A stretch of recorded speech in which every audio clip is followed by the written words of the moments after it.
কিছু গুণ তার মধ্যে সৃষ্টি হতে হবে, কিন্তু কোয়ালিটি তার মধ্যে সৃষ্টি হতে হবে। সেই কোয়ালিটিগুলি কি তা একটি একটি করে আপনাদের সামনে আমরা পেশ করব ইনশাআল্লাহুল আজিজ। একটি মানুষ যখন মুমিন হয়, ইমানদার হয়, তো মুমিন হওয়ার আগ পর্যন্ত সে হয় হীনমন্যতায় ভোগে, ইনফেরিয়রিটি কমপ্লেক্স, এহসাসে কমতরি, হীনমন্যতা। অর্থাৎ আল্লাহর প্রতি ঈমান আনার আগ পর্যন্ত সে আগুনের মধ্যে ক্ষমতা আছে, পানির মধ্যে ক্ষমতা আছে, বাতাসের মধ্যে ক্ষমতা আছে, সাপের মধ্যে ক্ষমতা আছে, এই সব চিন্তা করে এগুলির সামনে মাথা নত করে আর এদের কাছে সাহায্য প্রার্থনা করে।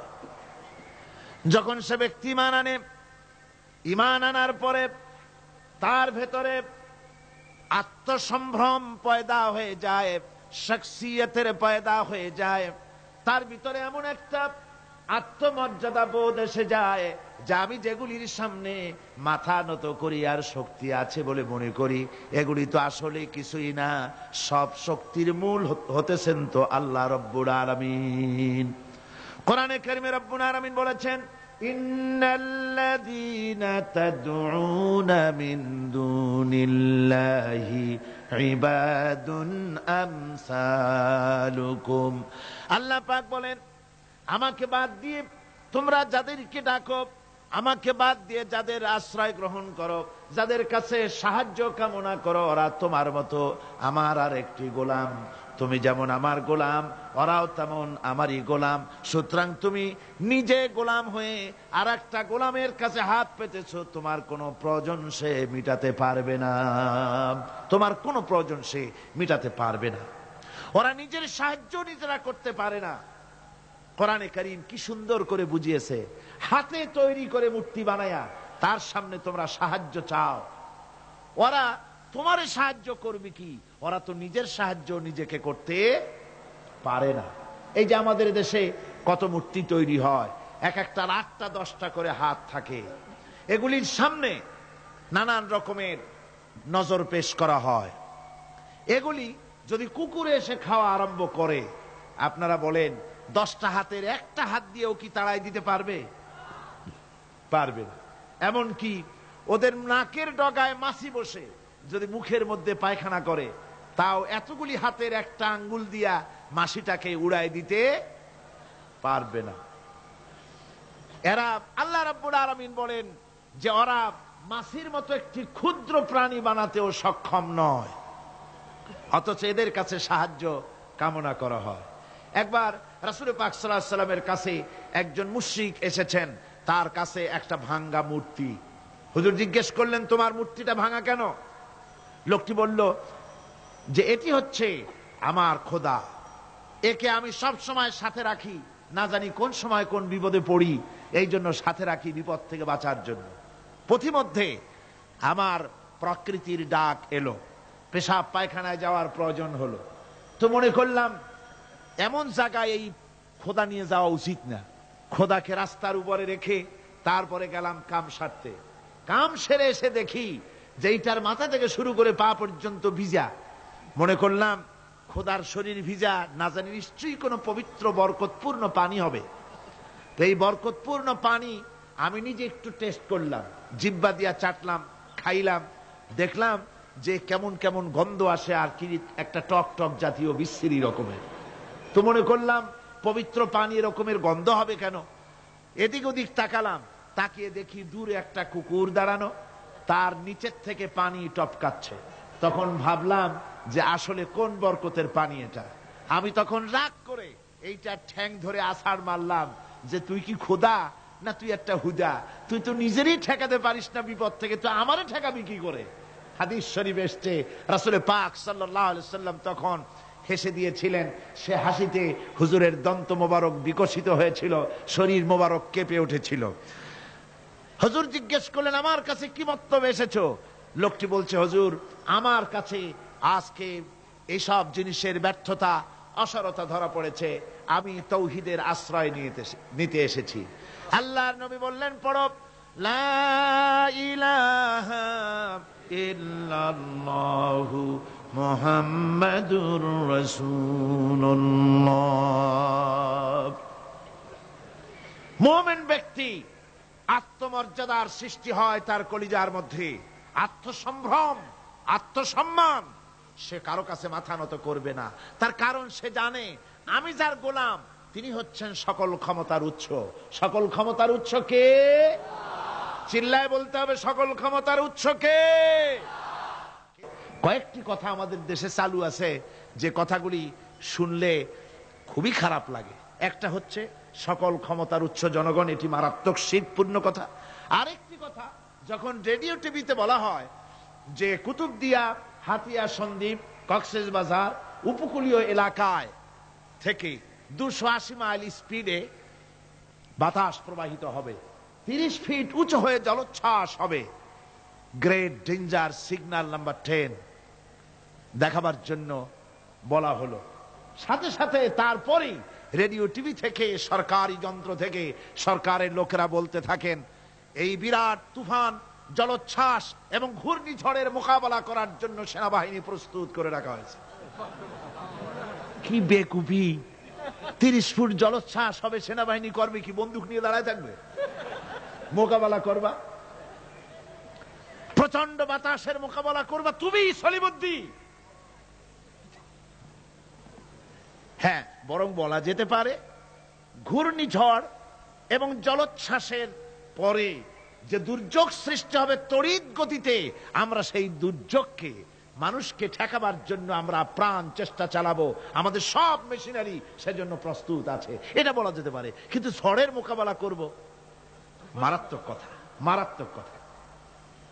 আবার আরেকটি কথা খুবই মারাত্মক, এগুলো পত্র পত্রিকায় দেখি, অমুক দলের অমুক নেতা হসপিটালে মৃত্যুর সঙ্গে পাঞ্জা লড়তেছে।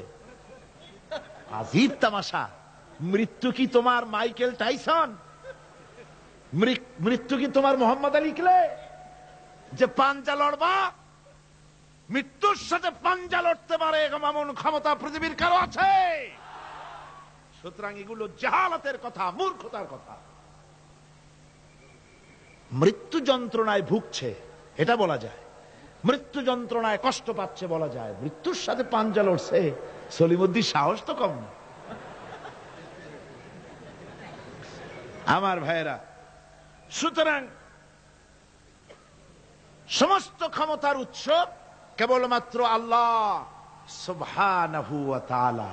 যাকে খুশি ক্ষমতায় দেন, যাকে খুশি ক্ষমতা থেকে নামায় দেন। এই জন্য যারা মুমিন হবে তাদের এই চিন্তা মনের মধ্যে থাকবে, আত্মমর্যাদা আসবে, কারো সামনে হাত পাতবে না। হাত পাতবে তো আল্লাহ সুবহানাহু ওয়া তাআলার কাছে, কাউকে ভয়ও করবে না। আত্মমর্যাদার কারণে সে তার রিজিক সম্পর্কেও নৃশংস হয়ে যাবে, অর্থাৎ রিস্ক সম্পর্কেও তার পরোয়া থাকবে না যে হক কথা যদি বলি তাহলে যদি আমার চাকরি না থাকে। আছেন এরকম লোক? হক কথা যদি বলি, চাকরি যদি না থাকে, দাওয়াত যদি আর না হয়, গুলি খেয়ে যদি মরি, এই চিন্তাও মুমিনের লোকের মধ্যে থাকে না। যেহেতু তার আত্মমর্যাদা এসেছে, রিস্কের মালিক মসজিদের মুতাল্লি নয়। অনেক ইমাম আছে মসজিদে, হক কথা বলতে সাহস পায় না, হক কথা বলার সাহস পায় না, মনে করে রিস্কের মালিক মুতাল্লি অথবা সেক্রেটারি। আর দুর্ভাগ্যজনক সত্য, বাংলাদেশের অধিকাংশ মসজিদের মুতাল্লি আর সেক্রেটারি এমন লোক যারা ধর্মনিরপেক্ষতাবাদে বিশ্বাসী, যারা ইসলামের রাজনীতিতে বিশ্বাস করে না। এ ধরনের বহু লোক মসজিদের সেক্রেটারি, মেম্বার, মুতাল্লি হয়ে বসে আছে আর মসজিদের ইমামদেরকে হক কথা বলতে দেয় না। আছে না ইমাম সাহেবরাও? আমি কিন্তু পাইকারি কথা বলছি না, আলহামদুলিল্লাহ যোগ্যতা সম্পন্ন ইমাম আছেন যারা কথা বলেন। আবার কিছু লোক আছে যারা ভয় পান। আমি তাদের উদ্দেশ্যে বলছি, কোরআনে কারীম বলছে রিস্কের মালিক হচ্ছেন আল্লাহ সুবহানাহু ওয়া তাআলা। তোমার রিস্কের পরোয়াটা কিসের? ইন্নাল্লাহা হুয়ার রাজ্জাকু ওয়াতিল মাতিন। রিস্কের মালিক তো আল্লাহ পাক, তার হাতেই সমস্ত রিস্ক। রিস্ক কার হাতে? বাংলাদেশ পৃথিবীর দ্বিতীয় বৃহত্তম মুসলিম দেশ। এই দেশে বসে মসজিদে কথা বলতে ভয় পায়, মুসলমানেরা মসজিদে বসে কথা বলতে ভয় পায়। কিন্তু ভারতের দিকে তাকান, ভারতের দিল্লির জুমা মসজিদের ইমাম আব্দুল্লাহ বুখারী, লোকটার জন্য দোয়া এসেই যায় দিল থেকে। যখন কলকাতার হাইকোর্টে কোরআনে কারীমকে ব্যান করে দেওয়ার জন্য মামলা দায়ের করা হলো, দিল্লির জুমা মসজিদের ইমাম বক্তৃতা করলেন। সেই বক্তৃতার ক্যাসেট আমার কাছে পৌঁছানো হয়েছিল। আমি বক্তৃতা যখন শুনছিলাম আমার মনে হচ্ছিল যেন তার মুখ থেকে আগুন বর্ষণ হচ্ছে। তিনি বলতেছিলেন যে এই ভারতকে আমরা সাজায়েছি, এ ভারতকে আমরা পাতা পল্লব দিয়ে, শাখা প্রশাখা দিয়ে, ফুল দিয়ে, ফল দিয়ে গোটা ভারত 850 বছর বসে আমরা সাজিয়েছি। এ ভারতের কুতুব মিনার আমার, এ ভারতের তাজমহল, শীষমহল, এ ভারতের দেওয়ানি আম, দেওয়ানি খাস, এ ভারতের যা কিছু দেখার, যা কিছু সৌন্দর্য সব মুসলমানেরা করেছে। সেই মুসলমানদের কলিজা, সেই মুসলমানদের রূহ, গোটা পৃথিবীর মুসলমানদের মগজ, পৃথিবীর শ্রেষ্ঠ নেয়ামত আল্লাহ রাব্বুল আলামিনের আখেরি কালাম কোরআনের বিরুদ্ধে কেস হয়েছে। আব্দুল্লাহ বুখারী বলছেন, এই কোরআনের বিরুদ্ধে কোরআন ব্যান করার মতো রায় যদি ভারতের কোন জজ মুখ দিয়ে উচ্চারণ করে কোরআন ব্যান করা হলো, তিনি বলছেন আমি ভারতের জুমা মসজিদের ইমাম শুধু নই, ভারতের 20 কোটি মুসলমানের ইমাম আমি। তিনি বলছেন যদি কোরআনে কারীমকে ব্যান করার রায় ঘোষণা করবে যে জজ, সে জজকে আমি পায়ের নিচে পাড়ায় ধরে বাম হাত দিয়ে তার জিহ্বাটা টেনে ছিঁড়ে ফেলে দেব।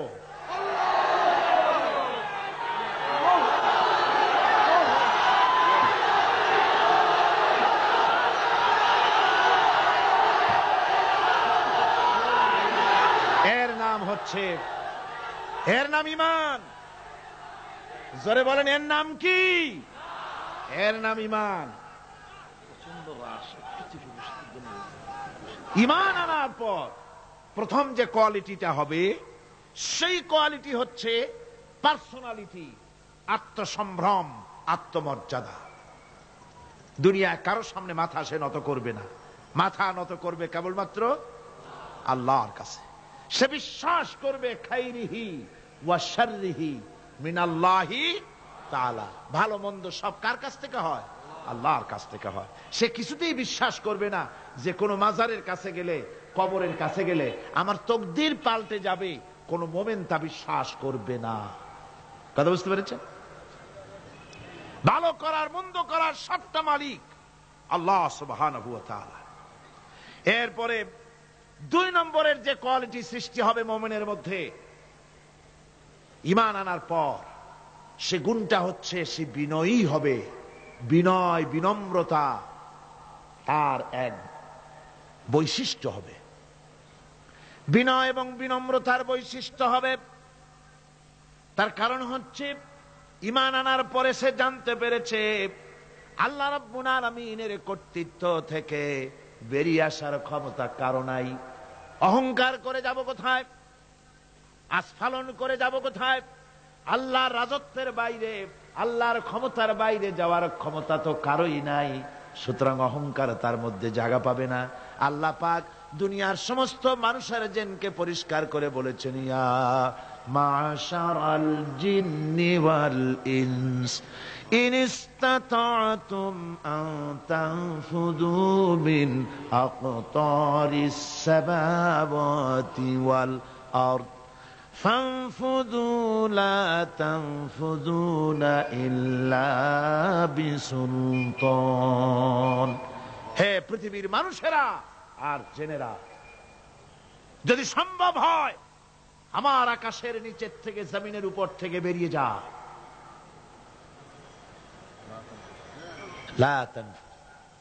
বেরিয়ে যেতে পারবে না। আমি আকাশ এবং জমিন থেকে যদি সম্ভব করতে পারো বেরিয়ে যা। আর যদি কোনো আকাশ থাকে তার নিচে যা, আর যদি কোনো জমিন থাকে তার উপরে যাও। এমন দেশ যদি পাও যেখানে আমার আলো ছাড়া কোনো আলো আছে, আমার বাতাস ছাড়া কোনো বাতাস আছে, আমার চাঁদ সূর্য ছাড়া কোনো চাঁদ সূর্য আছে, যাও সেখানে। আল্লাহ রাব্বুল আলামিন বলেন নাই এরকম যাওয়ার কোনো উপায় নাই। আমি আল্লাহ রাব্বুল আলামিন আকাশ আর জমিন দিয়ে প্যাকেট করে রেখেছি, আটকায় রেখেছি। আমার রাজত্ব থেকে, আমার ক্ষমতা থেকে, আমার কর্তৃত্ব থেকে বেরিয়ে যাওয়ার ক্ষমতা কোনো মানুষের নাই, কোনো জিনের নাই, কোনো প্রাণীর নাই।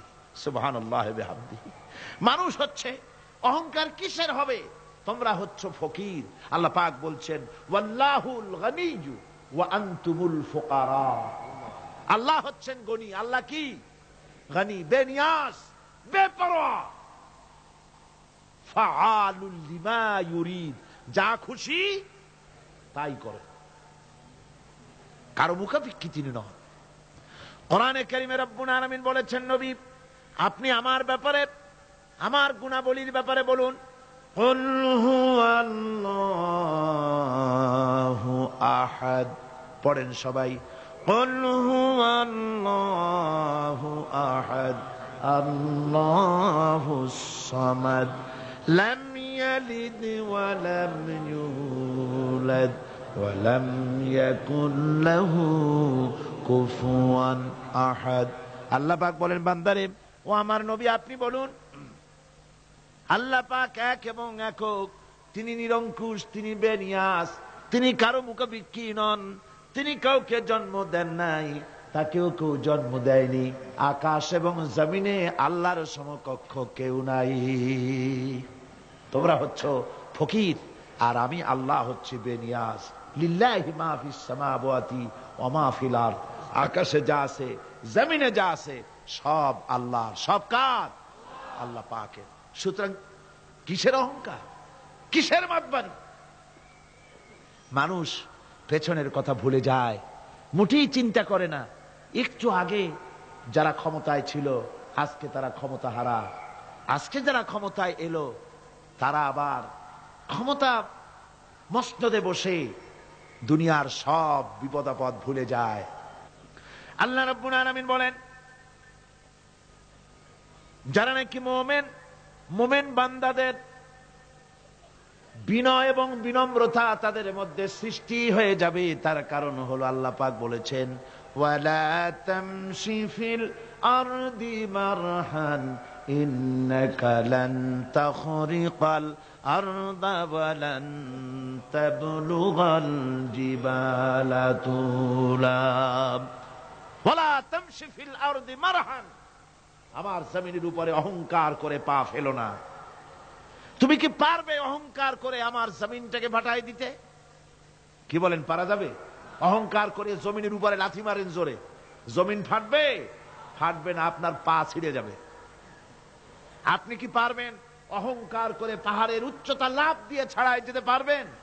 তাও পারবেন না।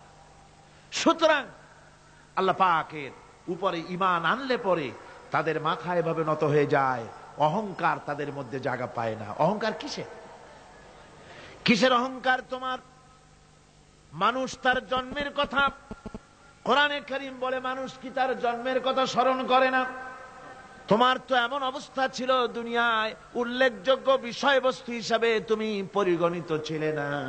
তুমি হচ্ছ, তোমার জন্মের উৎস কথা হচ্ছে এক ফোঁটা নাপাক পানি, এমন নাপাক পানি যা শরীর থেকে নির্গত হলে পরে গোসল করা ওয়াজিব হয়ে যায়। এমন এক ফোঁটা নাপাক পানি যার জন্মের উৎস, তার আবার অহংকার কিসের? পৃথিবীতে অহংকার যারাই করলো আল্লাহ পাক তাদেরকে ভালো করে দেখায় দিলেন। নমরুদকে দেখায়ছেন, ফেরাউনকে দেখায়ছেন। যুগের ছোট ছোট নমরুদ ফেরাউন যেখানে যেখানে খুদে খুদে ফেরাউন হয়েছে আল্লাহ সকলকেই দেখিয়ে দিয়েছেন। দেন নাই? দেখিয়ে দিয়েছেন। সুতরাং মাথা নিচু করে চলতে হবে, বিদ্যার বড়াই করা চলবে না। কত লেখাপড়া করেছো তুমি? এমএ পাস করেছো, তাতে কি হয়েছে? সবে মাত্র বর্ণবোধ পড়েছো, জ্ঞানের রাজ্যে পা ঢুকিয়েছো, এখনো কিছু শেখনি। টাইটেল পাস করেছো তো কি হয়েছে? কদ্দুর শিখেছো?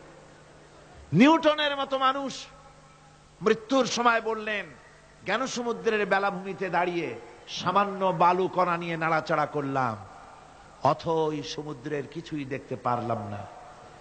শেখ সাদী রহমতুল্লাহ আলাইহি ইন্তেকালের সময় বলেছেন, মালুম শোধ কি হিচ মালুম না শোধ, সারা জীবন সাধনা করে বুঝিলাম ইহা, যে কিছুই বুঝিলাম না। এগুলি হচ্ছে জ্ঞানীদের কথা।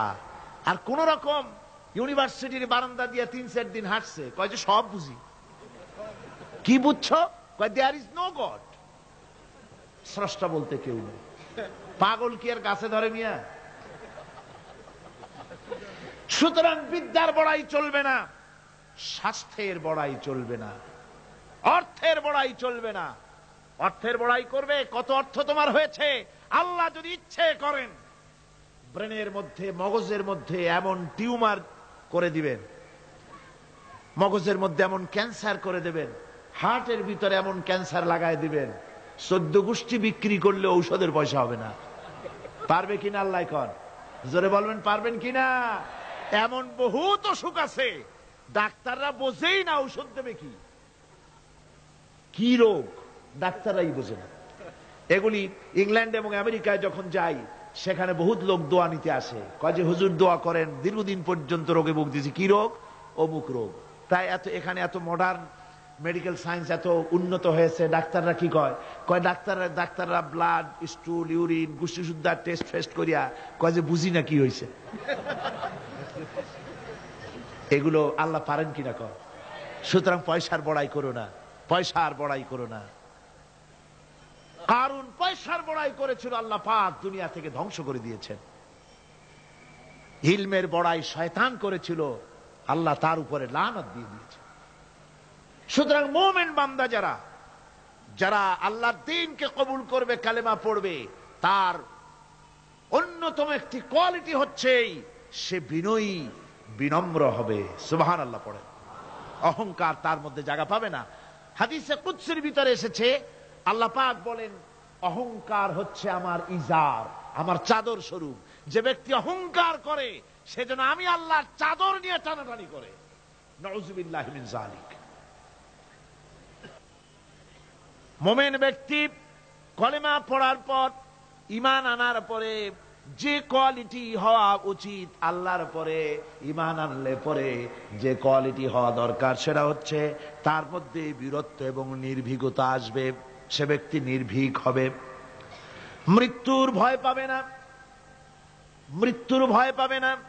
তার কারণ হলো মুমিন ব্যক্তি ঈমান আনার পরে জানতে পেরেছে যে মৃত্যু থেকে পালাবার উপায় কোনো প্রাণীর নাই। আছে নাকি? মৃত্যু থেকে পালানো যাবে? মৃত্যু থেকে পালানো যাবে না। মুমিন এই জন্য ভয় পাবে না। এই জন্য মুমিন জীবনে একবার মরে, মুমিন সবসময় বীর পুরুষ হয়। মুমিন কি হয়? আর মুনাফিক হয় কি? কাপুরুষ। মুমিন মরে জীবনে একবার, আর মুনাফিক মরে জীবনে কয়েকবার। সাইকেলের টায়ার বাস্ট হলে চিতই পড়ে ভয় ছোটে, ট্রাকের টায়ার বাস্ট হলে তো হুঁশই থাকে না, আর কোথাও বোমা পড়লে এমনি তার রুহু উড়ে যায়। এই হলো দুর্বল ইমানের লক্ষণ, মুনাফিক। আর মুমিন ব্যক্তি এগুলি ভয় পায় না। তার কারণ হচ্ছে কোরআনে কারীম বলেছে, কুল ইন্নাল মাউতাল্লাযী তাফিররুনা মিনহু ফাইন্নাহু মুলাকীকুম। বলো, মৃত্যু থেকে পালাবার কোন উপায় নাই। যেখানেই যাও না কেন, মৃত্যু তোমাকে ধরবেই। তোমাকে যেখানেই যাও তুমি, মৃত্যু তোমাকে খুঁজে বের করবেই। মরণ থেকে পালাও তুমি, মরণ তোমায় লইবি ঘিরি। যদিও সুদূর আকাশ পানে, লুকাও সেথায় লাগিয়ে সিঁড়ি। এ মহারোগের চিকিৎসক নাই, নাই সে ঔষধ জগতে। খুঁজিয়া কাতর হইলে কি হবে, পারিবে না তারে ফিরাতে। যেখানেই যাও পালাবার উপায় নাই, মৃত্যু তোমাকে ধরবেই। হে মৃত্যুর কাছ থেকে পালাবার পথ যখন নাই, তখন ক্ষণস্থায়ী জীবনের মায়া করে হকের রাস্তা থেকে বিরত থাকার কোনো অর্থ হয় না। বরং এই রাস্তায় যদি জীবন দেওয়া যায়, সে জীবন, সে মৃত্যু নয়, সেটার নাম জীবন। সেটার নাম কি? জীবন। আরে জীবন তো আল্লাহ কিনে নিয়েছেন। আমাদের জীবন কে কিনে নিয়েছেন? আল্লাহ রাব্বুল আলামিন বলেছেন, ইন্নাল্লাহা আশতারা মিনাল মুমিনিনা আনফুসাহুম ওয়া আমওয়ালাহুম বিআন্না লাহুমুল জান্নাহ। আল্লাহ পাক বলেন, আমি আমার মুমিনের জান এবং মালকে খরিদ করে নিয়েছি, বিনিময় আমার মুমিনকে আমার জান্নাত দান করে দিয়েছি। মুমিনের মালটাও আমার, জানটাও আমার। তো আসলে জান আর মাল কার? আল্লাহ পাকের। তো আল্লাহ কিনলেনটা কি? আল্লাহর জিনিস আল্লাহ কিনলেন কেমন? তার মানে হচ্ছে ইচ্ছেটা কিনেছেন, আমাদের ইচ্ছেটা। আমরা আমাদের ইচ্ছে মতো আমাদের মাল খরচ করতে পারবো না, আমাদের ইচ্ছে মতো জান খরচ করতে পারবো না। মাল আর জান সবটাই খরচ হবে আল্লাহর জন্য। কার জন্য? আল্লাহর জন্য করতে হবে। আপনাকে আল্লাহ টাকা দিয়েছেন, কড়ি দিয়েছেন, এই ধন সম্পদ যে কোনো দলের লোক এসে চান্দা চাইলেই আপনি দিতে পারবেন না, যেহেতু কিয়ামতের দিন আল্লাহর দরবারে জবাবদিহি করতে হবে। পয়সা আল্লাহ দিয়েছিলেন, ওই পয়সা দিয়া ধর্মনিরপেক্ষবাদীদেরকে টাকা দিয়া সহযোগিতা করেছেন, সমাজতন্ত্রীদেরকে টাকা দিয়ে সহযোগিতা করেছেন, পুঁজিবাদীদেরকে টাকা দিয়ে সহযোগিতা করেছেন, আল্লাহর দ্বীনের সঙ্গে নাফরমানি যারা করে পয়সা দিয়া সহযোগিতা করেছেন। কিয়ামতের দিন আল্লাহর দরবারে আসামির কাতারে দাঁড়াতে হবে। পরিষ্কার আল্লাহর কথা, আমি তোমার মাল কিনে নিয়েছি, তোমার মাল আমার রাস্তায় খরচ করতে হবে। খরচ করলে কোথায় করতে হবে? আল্লাহর রাস্তায়। আপনার নিজের ইচ্ছে মতো আপনি করতে পারবেন না। দেখুন, হিন্দুদেরকে, অমুসলিমদেরকে আপনি সাহায্য করবেন, যদি কোনো অমুসলিম তার মেয়েকে বিবাহ দিতে পারে না টাকার অভাবে, আপনি সাহায্য করবেন, জায়েজ আছে, সওয়াব হবে। একটা অমুসলিম তার সন্তানকে পড়াশোনার খরচ চালাতে পারছে না, আপনি সাহায্য করুন, জায়েজ আছে। অসুখ হয়েছে, রোগের চিকিৎসা করাতে পারে না অমুসলিম, সাহায্য করুন, জায়েজ আছে। কিন্তু অমুসলিম পূজা করবে, পয়সা দিয়া মণ্ডপ বানাতে পারে না, বলির পাঠা কিনতে পারছে না পয়সার অভাবে, সেখানে মুসলমানের সাহায্য করা জায়েজ আছে? একটা ফুটা পয়সাও সেখানে সাহায্য করা মুসলমানদের জন্য হারাম। এরকম সাহায্য করা কি জোরে কর? হারাম। তার কারণ আপনি পয়সা দিয়ে আল্লাহর সাথে শিরক করার সুযোগ করে দিচ্ছেন। এই কথাটা যেমন ভাবে বুঝলেন, অনুরূপ ভাবে যারা আল্লাহর দ্বীন কায়েম করতে চায় না, আল্লাহর দ্বীনের বিরোধিতা করে, মানুষের তৈরি করা মতবাদ প্রতিষ্ঠার সংগ্রাম করে, তাদেরকে আপনি আপনার টাকা পয়সা দিয়ে সাহায্য করলে আল্লাহর কাছে অবশ্যই আপনাকে জবাবদিহি করতে হবে, যেহেতু আপনার জান, আপনার মাল সবটাই কার? আল্লাহ রাব্বুল আলামিনের জন্য শিখিয়ে দিয়েছেন, বলো, কুল ইন্না সালাতি ওয়া নুসুকি ওয়া মাহইয়ায়া ওয়া মামাতি লিল্লাহি রাব্বিল আলামিন। পড়েন সবাই আমার সাথে, ইন্না সালাতি ওয়া নুসুকি ওয়া মাহইয়ায়া ওয়া মামাতি লিল্লাহি রাব্বিল আলামিন। নিশ্চয়ই আমার নামাজ, আল্লাহ বলেন, শিখায় দিচ্ছেন, বলো, আমার নামাজ, আমার কোরবানি, আমার হায়াত, আমার মত সবকিছু ওই আল্লাহ রাব্বুল আলামিনের জন্য, যিনি তামাম জাহানের সৃষ্টি জগতের লালন কর্তা, পালন কর্তা, তার জন্যই নিবেদিত। সুতরাং আপনার ইচ্ছে মতো জান মাল খরচ করতে পারবেন না, খরচ করতে হবে আল্লাহর পথে। বুকের মধ্যে যে জানটা আছে, জান আপনার, কিন্তু আপনি কি আত্মহত্যা করতে পারবেন? আত্মহত্যা করলে কি হয়? কবিরা গুনাহ। কি হবে? কবিরা গুনাহ। কিয়ামতের শাস্তি কি? জাহান্নাম। কোথায় যেতে হবে? জাহান্নাম। যদিও জানটা আপনার মধ্যে আপনার, কিন্তু এটা আল্লাহ আপনার কাছে আমানত রেখেছেন। এই জান আপনি যেখানে সেখানে খরচ করতে পারবেন না। আপনার এই জানটা নিয়ে মানুষের তৈরি করা মতবাদের আন্দোলনে সংগ্রাম করে জানকে ক্ষতিগ্রস্ত করতে পারবেন না। ওই রাস্তায় মরবেন তো জাহান্নামে যেতে হবে, এই রাস্তায় আপনার জীবন দিতে বলা হয়নি। আপনার জান আর মাল সবটা খরচ করতে হবে আল্লাহ রাব্বুল আলামিনের জন্য, যেহেতু আমাদের জান মালের বিনিময়ে আল্লাহ রাব্বুল আলামিন আমাদেরকে জান্নাতের ওয়াদা করেছেন। মুমিন ব্যক্তির এই কোয়ালিটি হবে। মুমিন ব্যক্তি, সে ব্যক্তি, তার মনের মধ্যে এই চিন্তা হবে, কেউ আমাকে ক্ষতি করতে পারবে না, আমাকে কেউ মারতে পারবে না, وما هم بضارين به من أحد إلا بإذن الله আল্লাহর বিনা হুকুমে আমার এক গাছা পশমও কেউ বাঁকা করতে পারবে না। এটাই মুমিনের ঈমান হওয়া উচিত। শুধু তাই নয়, মুমিনের কলিজার ভিতরে এ ধরনের সাহস থাকবে, বিশ্বাস থাকবে।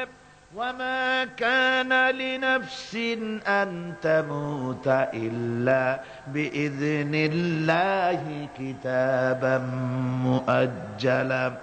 কোন প্রাণী তার নির্ধারিত সময়ের আগে কেউ তাকে মারতে পারবে না। আল্লাহ পাক যে সময় নির্ধারণ করেছেন ওই নির্ধারিত সময়ের আগে কারো মৌত হবে না। নির্ধারিত সময়ের আগে কারো মৌত হবে না। কোরআনে কারিমে ভিন্ন জায়গায় আল্লাহ বলেন, قُلْ لَوْ كُنْتُمْ فِي بُيُوتِكُمْ لَبَرَزَ الَّذِينَ كُتِبَ عَلَيْهِمُ الْقَتْلُ إِلَى مَضَاجِعِهِمْ।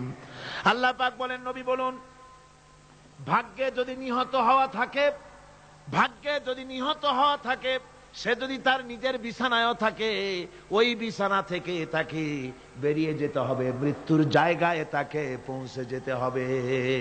কেউ রক্ষা করতে পারবে না। মৌত যখন আসবে অবশ্যই মৃত্যুর কাছে তাকে যেতেই হবে।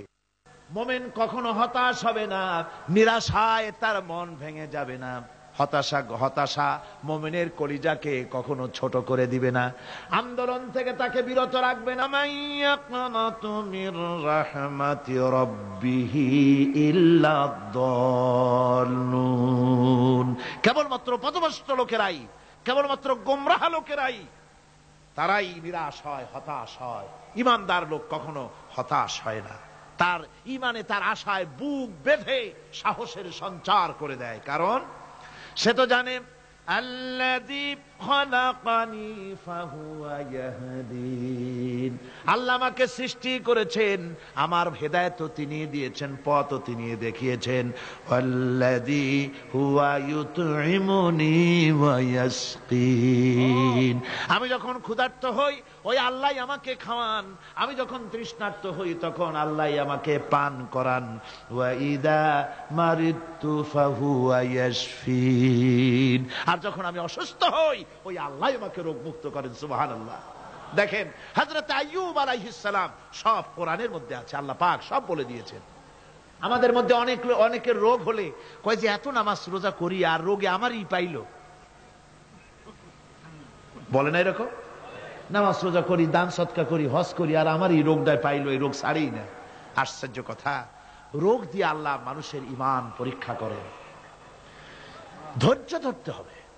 হযরত আইয়ুব আলাইহিস সালামের রোগ হলো 18টি বছর পর্যন্ত রোগে ভুগলেন। 18 বছর শরীর পচে যেতে লাগলো, বিবি বাল বাচ্চা সব তার কাছ থেকে ছড়ে গেল। গ্রামের লোকেরা তাকে তাড়ায় দিল, জঙ্গলের ভিতরে তিনি কাটাতে লাগলেন। এরপরে তিনি কষ্টে অস্থির হয়ে গেলেন, কোন শিকায়েত আল্লাহর দরবারে তোলেন নাই। বলেছেন, আয় আল্লাহ পাক, আমি দারুণ ভাবে রোগগ্রস্ত হয়ে পড়েছি, আর তুমি রহমান রহিম।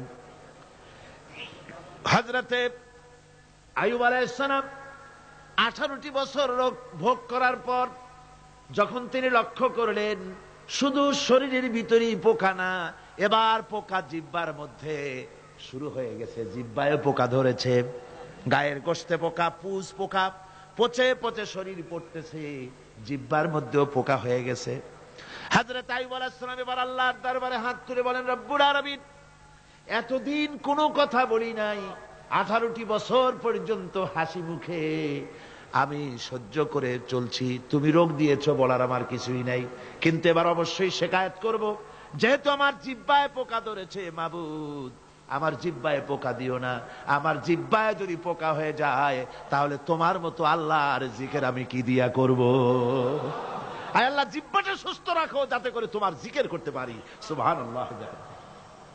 আমার আল্লাহ রাব্বুল আলামিন পরিষ্কার করে কোরআনে কারীমের মধ্যে বলে দিলেন, আমি আইয়ুব আলাইহিস সালামের আইয়ুবের রোগ মুক্ত করে দিলাম এবং তার হারানো সব সম্পদ আমি তাকে দান করে দিলাম। মুমিন বান্দা যারা, তারা রোগে শোকে এভাবে কাতর হবে না, নিরাশ হবে না, মনে করবে আল্লাহ রাব্বুল আলামিন আমাকে পরীক্ষা করছেন, এরপরে নিয়ামত আসবে, হতাশা তাকে পেয়ে বসবে না। দেখেন ইউসুফ আলাইহিস সালাম তাকে কুয়ার মধ্যে ফেলে দিল। কারা? ভাইরা কুয়ার মধ্যে ফেলে দিল। কুয়ার মধ্যে ফেলানো হয়েছে। ভাইরা মনে করলো এটা মরণ কুয়া, এটা মৃত্যু কূপ, এখানে ইউসুফ আলাইহিস সালাম শেষ হয়ে যাবে। কিন্তু ওই 11 ভাইরা জানতো না এটা মৃত্যু কুয়া নয়, এটা হচ্ছে একদিকে কুয়ার মুখ আর একদিকে মিশরের সিংহাসন। এটা কেনানের কুয়ার মধ্য থেকে ইউসুফ আলাইহিস সালাম ঢুকলেন। এটা একটা টানেল, সুড়ঙ্গ পথ। কুয়ার এক মাথা দিয়া ঢুকলেন, আর এক মাথা দিয়া মিশরের সিংহাসন দখল করলেন। সুবহানাল্লাহ। আল্লাহ কোথা থেকে কোথায় নিয়ে গেলেন। হযরতে ইয়াকুব আলাইহিস সালাম সন্তানের শোকে অস্থির হয়ে গেলেন, সন্তানের শোকে অস্থির হয়ে গেলেন, কিন্তু তিনি নিরাশ হন নাই, হতাশ হন নাই। তিনি বলেছেন ফাসাবরুন জামিল আসাল্লাহু আইয়াতিয়ানি বিহিম জামিআন ইন্নাহু হুয়াল আলিমুল হাকীম। ফাসাবরুন জামিল, আমি উত্তম ধৈর্য ধারণ করব এবং আমি আশা করি অতি শীঘ্র আল্লাহ রাব্বুল আলামিন আমার যা আমি হারিয়েছি আমাকে আল্লাহ পাক মিলাই দিবেন। সুবহানাল্লাহ বিহামদি। আর আল্লাহ পাক হযরত ইয়াকুব আলাইহিস সালামের কাছে হযরত ইউসুফকে মিলাই দিলেন। সুবহানাল্লাহ বিহামদি। সুতরাং মুমিন ব্যক্তি কখনো নিরাশ হবে না, হতাশা নিরাশায় তার মন ভেঙে দেবে না। দেখা যাচ্ছে ইসলামী আন্দোলন আর বুঝি রইল না, বুঝি শেষ হয়ে গেল। চতুর্দিক থেকে বন্য হায়নারা অস্ত্র নিয়ে, বিদেশি টাকা নিয়ে, সম্পদ নিয়ে চতুর্দিক থেকে হামলা শুরু করেছে, আর বাঁচার পথ নাই। ইসলামী আন্দোলন বুঝি শেষ না। মুমিন যারা, তারা হতাশায় ভোগে না। কি বলেন? হতাশায় ভোগে? মোটেই হতাশায় ভোগে না। তারা মনে করে নিশ্চয়ই এর ভেতরে রয়েছে কল্যাণ। এর মধ্যে কি রয়েছে? আমার বন্ধুগণ, মানুষ হতাশায় যেন না ভাঙে। গুনাহ করেছে, গুনাহ করার কারণে কোন মুমিন যেন হতাশায় ভেঙে না পড়ে, সেই জন্য আল্লাহ তাকে বলেছেন লা তাকনাতু মির রাহমাতিল্লাহ। বান্দারে, আমার রহমত থেকে মায়ুস হইস না, নিরাশ হইস না। আমি রহমান, আমি রহিম। জোরে কোন সুবহানাল্লাহ। আমার বন্ধু, আপনারা কোন পৃথিবীতে কে আছে এমন, কোন সত্তা আছে এমন যে অপরাধীকে ডেকে বলে আয় তোরে মাফ করে দেব?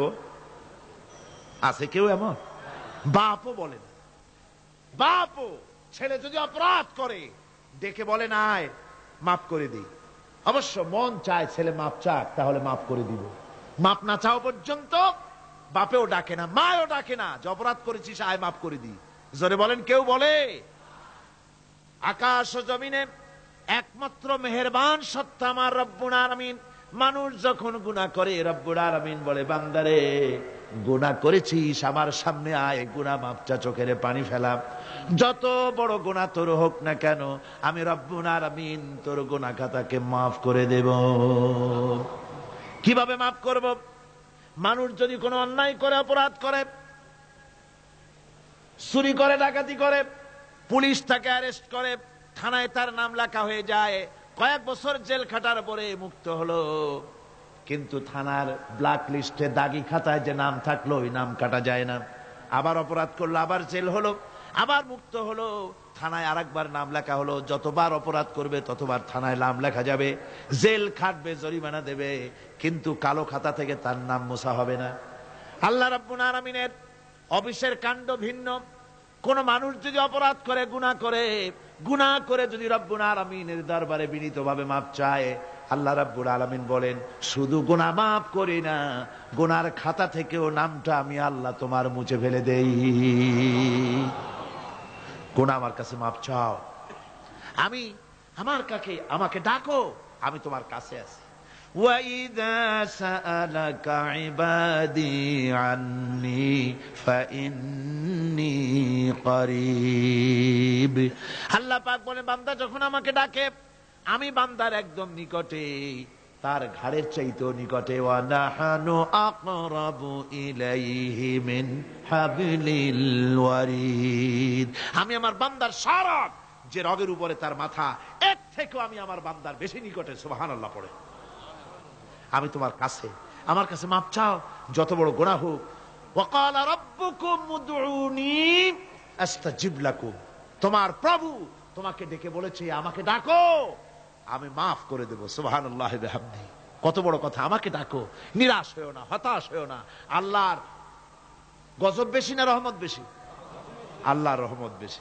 হাদিসে কুদসির ভিতরে এসেছে, আল্লাহ পাক বলেছেন, কোন বান্দা যদি আমার দিকে এক বিগত অগ্রসর হয়, আমার রহমত তার দিকে এক হাত এগিয়ে যায়। কোন বান্দা যদি আমার দিকে হেঁটে আসে, আমার রহমত তার দিকে দৌড়ে যায়।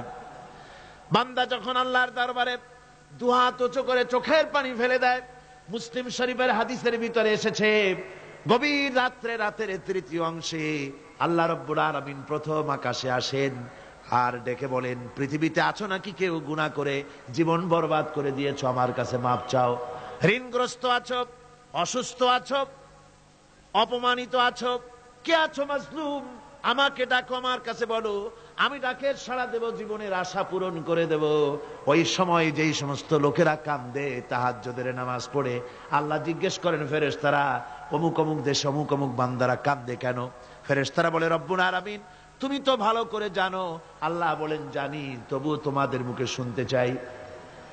তারা বলে, রব্বুল আলামিন তোমার এই বান্দা গুনাহ করেছি, গুনার জন্য মাপ চায়, জাহান্নাম থেকে বাঁচতে চায়। আল্লাহ পাক বলেন, ফেরেশতারা আমার এই বান্দারা আমারে দেখেছে নাকি? বলে দেখে নাই। বলে আমার দোজখ দেখেছে নাকি? বলে না, তাও দেখে নাই। আমার বেহেশত দেখেছে নাকি? বলে না, তাও দেখে নাই।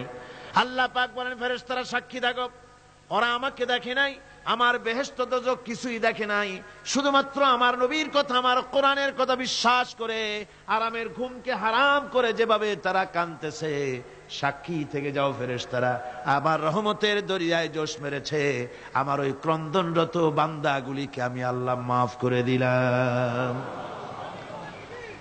সুতরাং মুমিন বান্দা যারা, আল্লাহর মুমিন বান্দা যারা, এই ঈমানের কোয়ালিটি, এটাও হতাশায় নিরাশায় ভেঙে পড়বে না। গুনাহ তো মানুষই করে, গুনাহ হয়ে গেছে, মাপ চাও। তোমার গুনাহ কদ্দূর? তোমার গুনাহ যদি হয় পাহাড় সমান, আল্লাহর রহমত আকাশ সমান। তোমার গুনাহ যদি হয় আকাশ সমান, আল্লাহর রহমত তো আরশে আজিম ছাড়াই গেছে। সুবহানাল্লাহি ওয়া বিহামদিহি। সুতরাং রহমানুর রহিম, গফুরুর রহিম, তার কাছে মাপ চাইতে হবে বিনীতভাবে, হতাশায় ভেঙে পড়লে চলবে না। এটা হলো মুমিনের আরেকটা কোয়ালিটি। এরপর আরেকটি কোয়ালিটি হবে মুমিনের, তা হলো কঠোর কঠিন বিপদে অবিচল থাকবে, বিপদে ভেঙে পড়বে না। বিপদ আপদ, শত্রুতা, ক্ষয় ক্ষতি যা কিছু হয় সবই আল্লাহর পক্ষ থেকে, এটা মেনে নিতে হবে এবং ধৈর্য ধারণ করতে হবে। বিপদ মুসিবত শুধু উম্মতের জন্য নয়, দুনিয়ার সমস্ত নবীদের বিপদ এসেছে, হয় নাই? নবীদের বিপদ আসে নাই? কোরআনে কারীম থেকে শুনুন, আল্লাহ রাব্বুল আলামিন বলেন, وَكَذَلِكَ جَعَلْنَا لِكُلِّ نَبِيٍّ عَدُوًّا مِنَ الْمُجْرِمِينَ। আল্লাহ পাক বলেন, এমনি করে আমি সকল নবীদের শত্রু বানিয়ে দিয়েছি সব পাপিষ্ঠ আর অপরাধ প্রবণ লোকদেরকে। প্রত্যেক যুগে নবীদের শত্রু ছিল, প্রত্যেক যুগে নবীদের কি ছিল? শত্রু ছিল। সে শত্রু কারা ছিল? আল্লাহ পাক বলছেন, নবীদের শত্রু ছিল পাপিষ্ঠ আর অপরাধ প্রবণ লোক, এরাই ছিল নবীদের দুশমন। রাসূলগণের অবস্থা যদি এই হয়, তাহলে তার উম্মত, ওই দিনের ধারক বাহক যারা, তাদের বুঝি বিপদ আপদ হবে না নাকি? হবে কিনা? তো ইসলামের বিরোধিতা যারা করে, কোরআনের পরিভাষায় বলা হয়েছে ইসলামের দুশমন, নবীদের দুশমন। দুনিয়ার সব পাপিষ্ঠ আর অপরাধ প্রবণ লোকেরাই ইসলামের দুশমন হয়, নবীদের দুশমন হয়। আজও দেখেন, আজও তাকিয়ে দেখেন, ইসলামী আন্দোলনের বিরোধিতা যারা করে তারা পাপিষ্ঠ চরিত্রের কিনা, তাকায় দেখেন, খুঁজে দেখেন, সর্বত্র খুঁজে দেখুন, খুঁজে দেখুন। যারা ইসলামী আন্দোলনের বিরোধিতা করে, যারা ইসলামকে মিটিয়ে দেওয়ার চেষ্টা করতেছে, যারা ইসলামকে মৌলবাদ বলে, ইসলামকে সাম্প্রদায়িক বলে, কোরআনে কারীমের কথা কত স্পষ্ট যে নবীদের দুশমন হয়, ইসলামের দুশমন হয় মুজরিম লোকেরা, অপরাধ প্রবণ আর পাপিষ্ঠ লোকেরা। আজও আমরা দেখতে পাই এই শ্রেণীর লোকেরা পাপিষ্ঠ এবং সবচাইতে সমাজের নিকৃষ্ট ধরনের চরিত্রহীন লোক।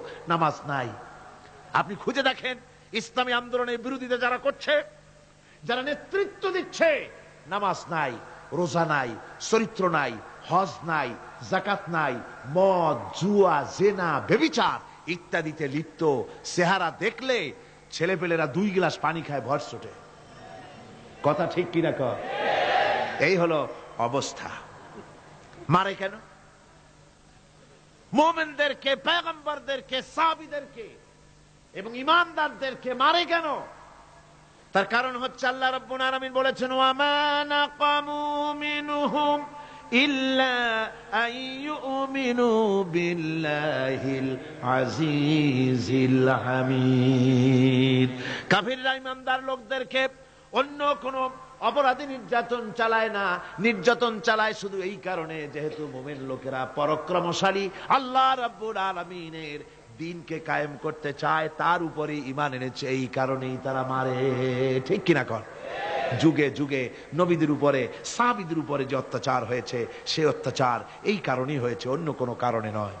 এই কঠিন বিপদে অবিচলতা এবং ধৈর্যের দৃষ্টান্ত নবীগণ পেশ করেছেন পৃথিবীর বুকে। আমরা দেখেছি ইব্রাহিম আলাইহিস সালামকে আগুনে ফালানো হয়েছে, আছে না কোরআন শরীফে? আমি কিন্তু গল্প করতেছি না, সব কোরআনের কথা। কিসের কথা? ইব্রাহিম আলাইহিস সালামকে আগুনে ফালানো হচ্ছে। অপরাধ কি? অপরাধ হচ্ছে হযরত ইব্রাহিম আলাইহিস সালাম দাওয়াত দিয়েছেন, লা ইলাহা ইল্লাল্লাহ।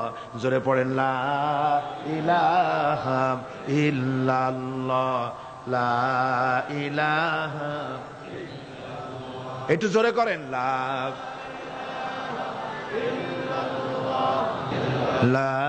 ইলাহা ইল্লাল্লাহ।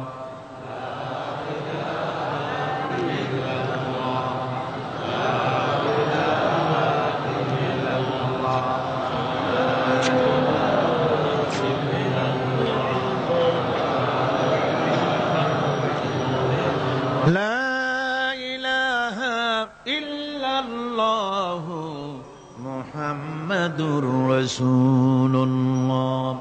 হযরত ইব্রাহিম আলাইহিস সালাম দ্বীনের দাওয়াত দিয়েছেন, এক আল্লাহর দাওয়াত দিয়েছেন, ঈমানের দাওয়াত দিয়েছেন।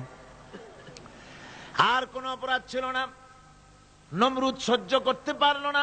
কোরআনে কারীমের মধ্যে সব কথাগুলি আল্লাহ পাক এই জন্য বিধৃত করেছেন, এই জন্য কোরআনে কারীমের মধ্যে সব কথা উঠায় দিয়েছেন, যাতে করে মুমিনেরা বিপদ আসলে পরে যেন ঘাবড়ে না যায়। ইব্রাহিম আলাইহিস সালামকে আগুনে ফালানো হচ্ছে।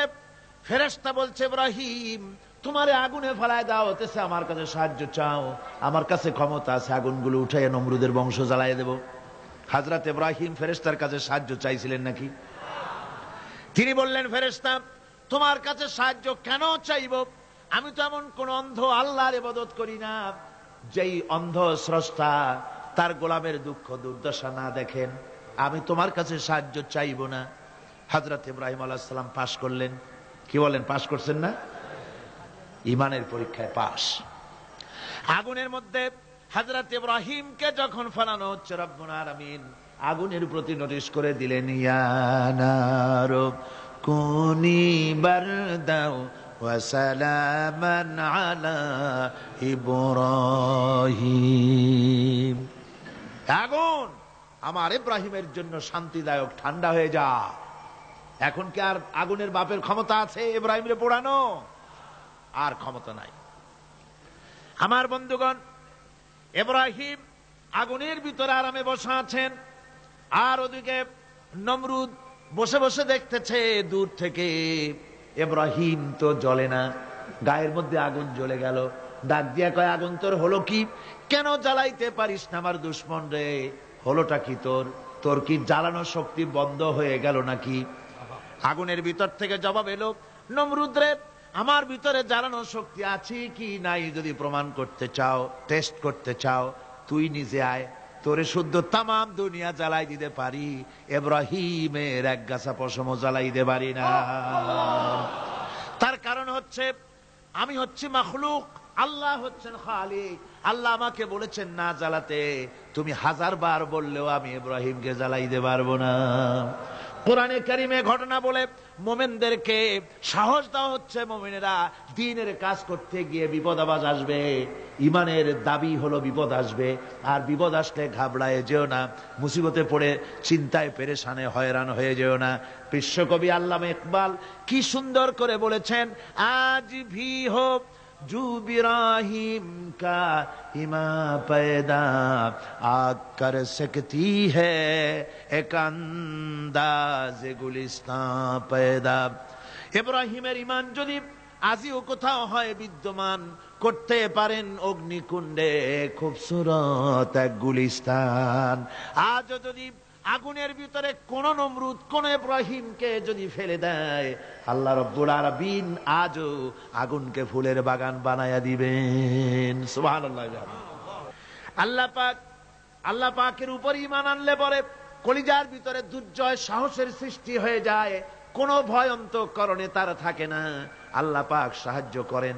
আর আল্লাহর উপরে ঈমান আনলে পরে রব্বুল আলামিন বলেছেন, ইয়া আইয়ুহাল্লাযীনা আমানু হাল আদুল্লুকুম আলা তিজারাতিন তুনজিকুম মিন আযাবিন আলীম। এমন একটা ব্যবসার কথা কি বলবো না যে ব্যবসায় তোমাদেরকে জাহান্নামের আযাব থেকে বাঁচায় দেবে। তার প্রথম কাজই হলো আল্লাহর প্রতি ঈমান আনা। ঈমান আনলে পরে এই সমস্ত গুণ তৈরি হয়ে যায়। আর ঈমানে সবচাইতে উপকৃত হয় সমাজের লোকেরা, রাষ্ট্রের লোকেরা, পরিবারের লোকেরা, দেশের মানুষ উপকৃত হয় মোমেনদের দিয়ে ঈমানের কারণে। তার কারণ হলো একজন মোমেন, একজন ব্যক্তি যখন ঈমানদার হয়, মোমেন হয়ে যায়, আল্লাহর প্রতি যখন প্রগাঢ় বিশ্বাস তার এসে যায়, তখন সেই ব্যক্তি নৈতিকতার মান তার বেড়ে যায়। জোরে বলেন সুবহানাল্লাহ। নৈতিক চরিত্রের উপরে সে প্রতিষ্ঠিত হয়, সে মিথ্যা বলতে সাহস পায় না। মোমেন ব্যক্তি মিথ্যা বলতে সাহস পায়? পায় না। কেন পায় না? মিথ্যা বলতে সাহস পায় না, ঠকাতে সাহস পায় না, ওজনে কম দিতে সাহস পায় না, শয়তানি বদমাশি করতে সাহস পায় না। তার কারণ হলো আল্লাহ পাক বলে দিয়েছেন, মুমিন কোরআনের ভিতরে পড়েছে, ইয ইয়াতালাক্কাল মুতালাক্কিয়ানি আনিল ইয়ামিনি ওয়া আনিশ শিমালি কাঈদ। দুজন নিয়ন্ত্রণকারী ফেরেশতা তোমার ডানে এবং বামে বসে বসে তোমাকে নিয়ন্ত্রণ করছে, কোথায় যাও কি করো এই ফেরেশতারা বসে বসে সব দেখতেছে। মা ইয়ালফিযু মিন কাওলিন ইল্লা লাদাইহি রাকীবুন আতীদ। মানুষ এমন কোন কথা বলে না যা ফেরেশতারা রেকর্ড না করে, সব রেকর্ড হয়ে যায়। তাই মুমিন ব্যক্তি দায়িত্বহীন কথা বলতে পারে না। মুমিন ব্যক্তির চরিত্র ভালো হয়ে যায়, সে যে কথা বলে বুঝে শুনে কথা বলে, সে যে ওয়াদা করে বুঝে শুনে ওয়াদা করে। যেহেতু সবকিছুর জবাব কিয়ামতে দিতে হবে। কোথায় দিতে হবে? কোথায় দিতে হবে? কিয়ামতে আল্লাহর দরবারে জবাব দিতে হবে। মহান আল্লাহ রাব্বুল আলামিন বলেছেন, ওয়ালাকাদ খালাকনাল ইনসানা ওয়া না'লামু মা তুওয়াসবিসু বিহি নাফসু। মানুষ সৃষ্টি করেছি আমি, তার অন্তঃকরণের ভিতরে ওয়াসওয়াসা কি হয় আমি জানি। এই জন্য মুমিনেরা মনের ভিতরে কোনো খারাপ কল্পনাও করতে পারে না। খারাপ কল্পনা করলেও তার হিসাব দেওয়া লাগবে আল্লাহর কাছে। কার কাছে? ওয়াইন তুবদু মিন আনফুসিকুম আও তুখফুহু ইউহাসিবুকুম বিহিল্লাহ। আল্লাহ বলেন, মনের মধ্যে যে সব কল্পনা করো তা প্রকাশ করো আর গোপন রাখো, ওইটার হিসাব নেব আমি আল্লাহ পাক। কিয়ামতের দিন আমার কাছে হিসাব দিতে হবে। বন্ধুগণ, এই জন্য মুমিন যারা, মুমিনদের চরিত্র প্রতিষ্ঠিত হয়, মুমিনদের ধারণা থাকে যেখানেই যাই না কেন, যেখানেই বসি না কেন, সেখানেই আল্লাহ, আল্লাহ ছাড়া কোনো জায়গা নাই। আছে নাকি? আছে। আল্লাহ পাক বলেন, মা ইয়াকুনু মিন নাজওয়া সালাসাতিন ইল্লা হুয়া রাবিউহুম। তোমরা যেখানে তিনজন মিলে পরামর্শ করো, মনে রেখো তিনজন নও, ওখানে চতুর্থ সত্তা আমি রব্বুল আলামিন তোমাদের কাছে আছি, সব শুনি আর দেখি। পাঁচজন যেখানে হও সেখানে আমি ষষ্ঠ, এর থেকে যদি কম হও, এর থেকে যদি বেশি হও, বান্দারে তুমি আছো যেখানে আমি আল্লাহ আছি সেখানে। উপায় নাই, সব জায়গায় আমি দেখতে পাচ্ছি। শুধু তাই নয়, রাত্রিবেলায় মানুষেরা গোপনে পরামর্শ করে, করে না? করে কিনা? রাতে রাতে পরামর্শ করে, এক জায়গায় বসে, হলের মধ্যে, পাহাড়ের মধ্যে, কোন জায়গায় বসে পরামর্শ করে। কি পরামর্শ? ইসলামী আন্দোলনের লোকদের মারবে, কোথায় তাদের ধরবে, কোথায় তাদের অত্যাচার করবে, এই সমস্ত পরামর্শ করে। আল্লাহ পাক বলছেন, শুনুন, আল্লাহ রাব্বুল আলামিন বলেন, ওয়া হুয়া মাআহুম إذ يبيتون ما لا يرضى من القول وكان الله بما يعملون محيطا। আল্লাহ পাক বলেন, তিনি তো ঠিক সেই সময়ও তোমাদের কাছে থাকেন যখন তোমরা নিজেদের ঘরের মধ্যে বসে, কোন এক জায়গায় বসে আল্লাহর মর্জির খেলাফ পরামর্শ করো, আল্লাহ তখনও তোমাদের কাছে থাকেন। আল্লাহর ইহাতা থেকে, আল্লাহর কর্তৃত্ব থেকে বেরিয়ে যাওয়ার কোনো উপায় নাই। সুতরাং গোপনে বলেন, প্রকাশ্যে বলেন, যেভাবেই যা কিছু করা হোক না কেন, আল্লাহর কাছে আমাদের সমস্ত অপরাধগুলি ধরা হয়ে যায়। আর এটাই হচ্ছে ইমানের সীমা পরিসীমা। তিলকা হুদুদাল্লাহ ফালা তা'তাদুহা, তিলকা হুদুদুল্লাহ, এটাই হচ্ছে আল্লাহর সীমানা। ইমানের এই সীমারেখা বজায় রেখে, ইমানের উপরে মজবুত করে কোনো ব্যক্তি, পরিবার, সমাজ, রাষ্ট্র যদি তৈরি হয়, তাহলে সেই সমাজই শান্তি আসে, সেই সমাজই আরাম আসে, সেই রাষ্ট্র শান্তিপূর্ণ হয়, সেখানে দিন কায়েম হয়, মানুষ সুখ সমৃদ্ধি খুঁজে পায়। সুতরাং আমরা আজকে আলোচনা করলাম ইমানের কোয়ালিটি। কি আলোচনা করলাম? ইমানের কোয়ালিটি। এই কোয়ালিটি দিয়ে যেন আল্লাহ আমাদেরকে ভরপুর করে দেন। জোরে বলেন আমিন। আরো জোরে বলেন আমিন। মুনাজাতের জন্য দাঁড়ানো ভাইরা বসেন এবার। এই বিশাল জনসমুদ্র, এই জনসমুদ্রে আল্লাহর কাছে দোয়া করলে দোয়া অবশ্যই মঞ্জুর হয়ে যাবে। জোরে বলেন আলহামদুলিল্লাহ। জোরে বলেন আলহামদুলিল্লাহ। ربنا لا تزغ قلوبنا بعد إذ هديتنا وهب لنا من لدنك رحمة إنك أنت الوهاب। আয় আল্লাহ তাআলা, বিশাল জনসমুদ্র নিয়ে তোমার দরবারে গভীর রাত্রে হাত তুলেছি। আল্লাহ, তুমি মেহেরবানি করে আমাদের দুরূদ ও সালাম এবং কোরআনের আলোচনার সওয়াব জনাবে মুহাম্মদ রাসূলুল্লাহ সাল্লাল্লাহু আলাইহি ওয়াসাল্লামের রূহ মুবারকে পৌঁছে দাও। রব্বুল আলামিন, तमाम দুনিয়ায় যত মুমিন মুমিনাত মাটির নিচে শুয়ে আছে, আল্লাহ যারা বিদায় হয়ে গেছেন তাদের আরোহের পরে সওয়াব পৌঁছে দাও। আমাদের মা বাপ মুরব্বিয়ান যারা কবরে শুয়ে আছে তাদের সকলকে ক্ষমা করে দাও। রব্বির হামহুমা কামা রব্বায়ানি সগীরা, রব্বির হামহুমা কামা রব্বায়ানি সগীরা। হায় আল্লাহ তাআলা, আমরা সারা জীবন যত গুনাহ করেছি, বিনীতভাবে তোমার কাছে গুনাহগুলি মাফ চাই। দয়া করে মেহেরবানি করে আমাদের तमाम জিন্দেগির গুনাহ খাতা মাফ করে দাও। রব্বুল আলামিন, কোরআনে কারীমের এই মাহফিলে চতুর্দিক থেকে লোকেরা এসেছে, নানান পেশার, নানান চিন্তার, নানান মতবাদের বহু লোক এসেছে। আল্লাহ, সকল চিন্তা, সকল মত পথ যার যেখানে আছে সবগুলি ঘুরিয়ে কোরআন কেন্দ্রিক করে দাও। রব্বুল আলামিন, সকলের চিন্তা, সকলের চেতনা, সকলের মন মগজ আল্লাহ তোমার কোরআন সুন্নাহ ভিত্তিক করে দাও। কোরআনকে কেন্দ্র করে, সুন্নাহকে কেন্দ্র করে গোটা পৃথিবীর সমস্ত মুসলমানদেরকে ঐক্যবদ্ধ করে দাও। রব্বুল আলামিন, এ মাহফিলের আয়োজন যারা করেছেন, শোনার জন্য যারা এসেছেন, সকলকে তোমার মাকবুল বান্দাদের মধ্যে শামিল করে নাও। রব্বুল আলামিন, মা বোনেরা যারা এসেছেন তাদের উপরে তুমি তোমার রহমত নাজিল করো, তাদের গুনাহ খাতা মাফ করো, তাদের রোগ ব্যাধি মাফ করে দাও। আল্লাহ, যত লোক এসেছে সকলকে গুনাহ মুক্ত করে দাও, সকলকে ঋণ মুক্ত করে দাও, নিসন্তানীকে সন্তান দাও, অভাবগ্রস্তদের অভাব দূর করে দাও। আয় আল্লাহ, আমাদের নেক মাকাসিদ পুরা করে দাও। আল্লাহুম্মা হাব্বিব ইলাইনাল ঈমান ওয়া যায়্যিনহু ফি কুলুবিনা ওয়া কাররিহ ইলাইনাল কুফরা ওয়াল ফুসুকা ওয়াল ইসয়ান ওয়াজআলনা মিনার রাশিদিন।